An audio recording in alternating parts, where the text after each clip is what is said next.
Peygamberimizning mübarek sözlerinden adamning qalbi aram tapıdı. Onun meclisinde din ve dünyanın söhbetleri birge bo'latdi. Onun söhbetlerinde biz qaytadigan ahiretning o'zi qaba edi. Shuningdek, biz yashayotgan bu dunyoning hikmati bor edi. Bir kun Peygamber alayhisalomning so'riniga Aqrab ibn Habis keldi. Mecliste Rasulullah'ın nevrisi Hüseyin oynayotdi. Peygamber alayhisalom Hüseyinni qo'liga ilib suydi. Aqra, mening 10 o'g'lim bor. Ularning hech qaysini faqat suyib baxmadim, dedi. Peygamber alayhisalom mundaq dedi. Rahimdil bo'lmagan kishi shafqatga erisholmaydi. Yana bir kun Peygamber alayhisalomning yeniga bir sahroliq keldi. Rasulullah'ның kichik nevrisi Hazreti Hasan Rasulullah'ның yenida o'ynayotdi. Rasulullah nevrisini qo'liga ilib suyib qo'ydi va bag'riga bosdi. Buni ko'rgan Badaviy, "Sizlar kichik bolalarni suyib qo'yamsizlar? Biz ularni suyib yurmaymiz", dedi. Peygamber alayhisalom uningga, "Alloh qalbingdan mehribonlikni ko'tarib o'tgan bo'lsa, nima mal?" Ey hamshiram, shuning g'ishininki rahimdil bo'lmagan kishi rahim shafqatga erisholmaydi. Chunki insonni xatoligi bilan jazolash Alloh taoloning odilligidir. Yaxshilikning mukofoti uningga o'xshash yaxshilikdir. Yomonlikning jazosi uningga o'xshash yomonlikdir.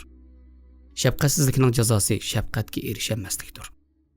Firavun Misrning podshohligi va ostimdan eqib turgan daryolar mening emasmi deb ko'ranglaganlik uchun Alloh dengizning suyini uning ustidan oqtirib g'arq qildi. Yusuf alayhisalom qul bozorda setilganda pulisini olish uchun qo'llarini uzatgan qarindoshlari Yusuf Misrning ministri bo'lgan vaqtida uningdan yordam so'rab, yana shu qo'llarini uningga uzatdi. Haqiqatan shahid qabrisida azoblanmaydi. Chunki shahid qilinish oldidagi qilishning azobi uni qabr azobidan xalos qiladi.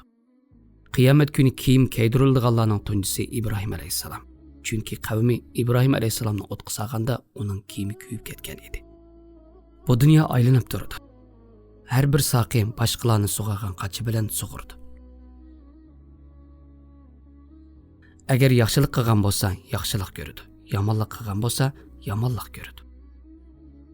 Piqirga bergan har bir sadiqang kunlarning birida qo'lingni suzib boshqalardan sadiq tilashdan seni muhofazat qiladi. Davolanish uchun sen iqtisodiy yordam qilgan har qanday kasal shu kasalga giribtor bo'lib qolishdan seni qo'g'dab qoladi. O'z qo'lingiz bilan surtgan ko'z yoshi kunlarning birida yig'lab qolsangiz, yeshingizni surtish uchun yoshirib qo'ygan bir qo'l bo'ladi. Yiqilg'uchini o'rnidan turg'izib qo'ygan qo'lingiz kelgusida siz putlashib yiqilib qolsangiz, sizning o'rningizdan turg'izib qo'yish uchun o'zingizga yoshirib qo'ygan bir qo'l.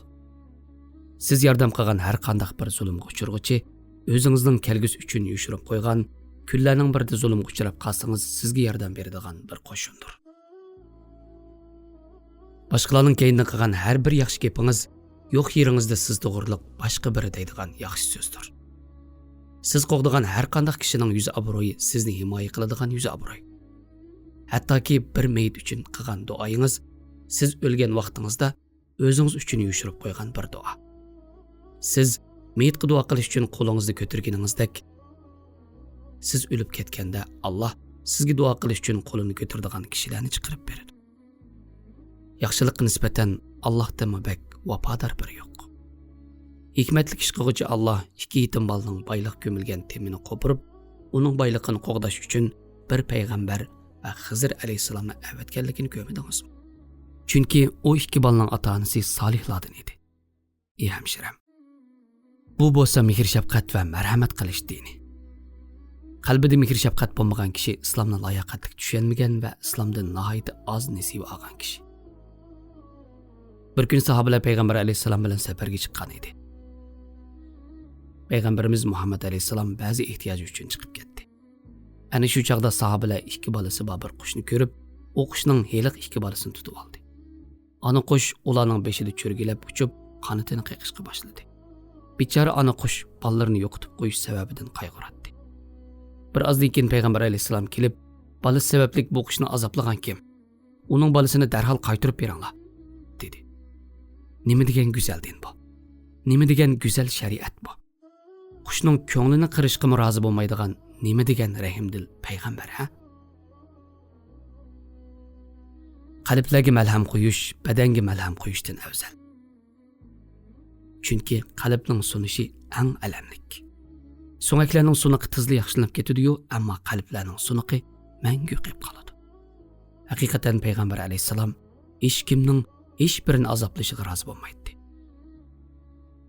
Ey hamshiram, bir sorunda boshqalarni kuldirish uchun savog'dishing yoki biror do'stingga azor berishing uning qalbida cho'nqur iz qoldirdi. Heliqi sorun tugab, kulgi oxirlashida u do'stingiz parishon holatda beshini yostiqqa qo'ydi. Balkim o'zingizning ish pushqingizni chiqarish uchun degan shu gapingiz sababli u do'stingiz butun kecha uxlayolmagan bo'lishi mumkin. Boshqalarning ko'nglariga malham bo'lish xuddi roza va namozga o'xshash ibodat. Sening bir miskinga tabassum qilishing sana nisbatan hech qanday badal ketmaydigan oddiygina bir tabassum bo'lishi mumkin. Biroq bu tabassuming o bichorga nisbatan katta bir hadiya bo'lishi mumkin. Chunki sen bu orqali uningga hayotidagi azobni uningdan ko'targan. Uningga qimmatini his qildirgan bo'lishi mumkin. Qo'l ostidagi bir xizmatchi kasal bo'lganda uni yo'qlab qo'yishing sana nisbatan faqatla bir qancha minutlik ish bo'lishi mumkin, ammo biroq bu ishing uningga nisbatan katta bir in'om va g'oyat zo'r boylik bo'lishi mumkin. Oddiy bir ishchidan tunigan xizmatga nima uchun kelmaganligini tajriba sifatida so'rab beqing. Uning ko'zlarida namoyon bo'lgan baxt saodatni o'ylab beqing. Bu hayotda badal ketmaydigan o'zi oddiy ammo nihoyat muhim bo'lgan nurg'un ishlar bor.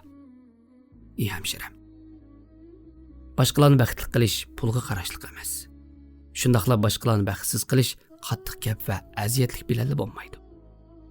Ba'zida faqatla bir eg'iz so'z qilish bilan urg'andimi bak og'irta oladi. Shunlashqa o'z ixtiyorligingiz bilan hech kimni ranjitmang. Ey hamshiram, payg'ambar alayhissalom ansarlarning birining beyiga kirdi. Bog'da bir to'gi bor edi. Heliq to'ga Rasulullohning ko'gnida nola qilib ko'zlariga yosh oldi. Rasululloh to'giga yaqinlashib uning beshini silib edi, to'gi jim bo'lib qoldi. Shuning bilan Rasululloh bu to'gi kimning deb so'radi. Ansarilardan bir yigit mening to'gam edi, ey Allohning elchisi deb javob berdi. Payg'ambar alayhissalom Alloh sen ato qilgan bu hayvon haqida Allohdan qo'rqmamsan. U sening uni osh qo'yib, harg'izib etadiganligingdan menga shikoyat qildi, dedi. Payg'ambar alayhissalom to'gining yetarlik yemak berilmay osh qilishiga ham shundaqla uningga bardoshlik berolmaydigan darajada yuk ortib, harg'izib qo'yishga rozi bo'lmagan edi.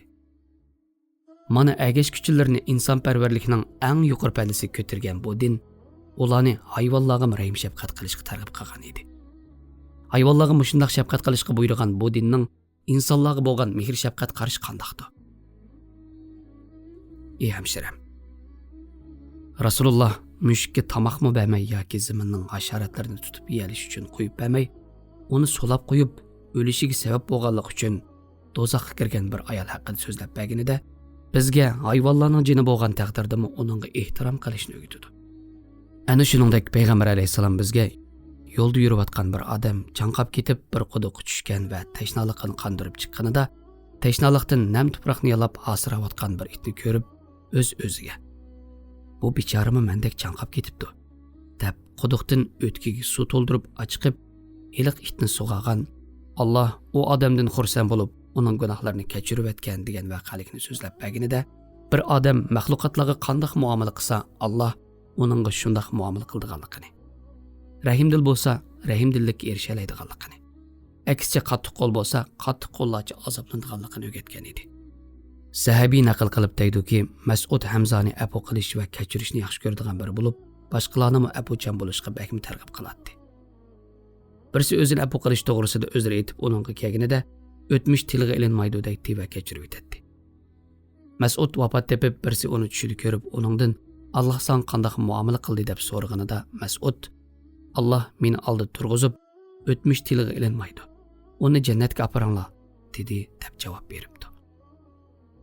Ey hamshiram, ulug'vor sahoba Addi ibn Hatim uyining temi tövdagi cho'millarga non parchalab berib mundoq dedi.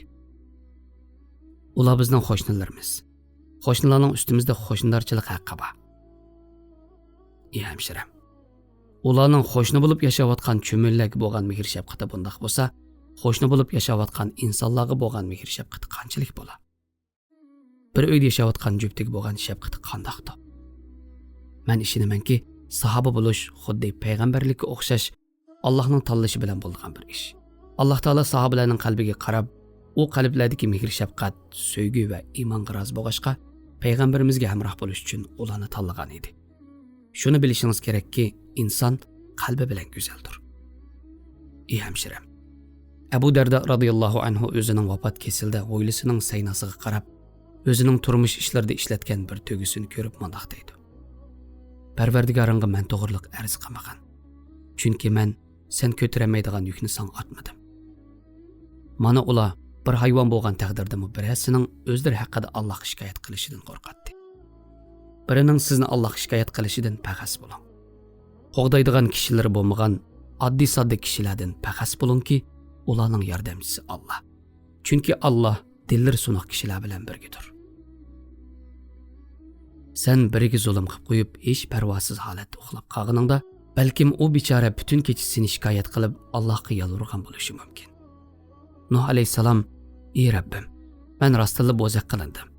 Menga yordam qilgin", deb shikoyat qilgan edi.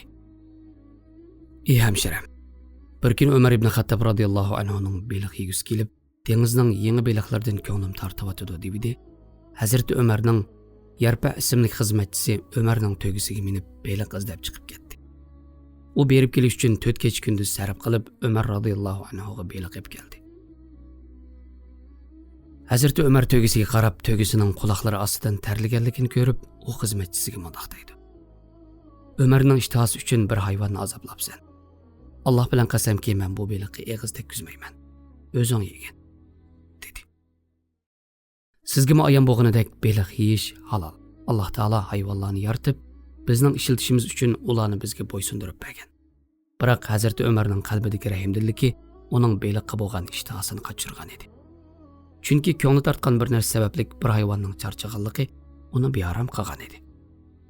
Ularning hayvonlarga bo'lgan rahim shafqatiga qarab beqing.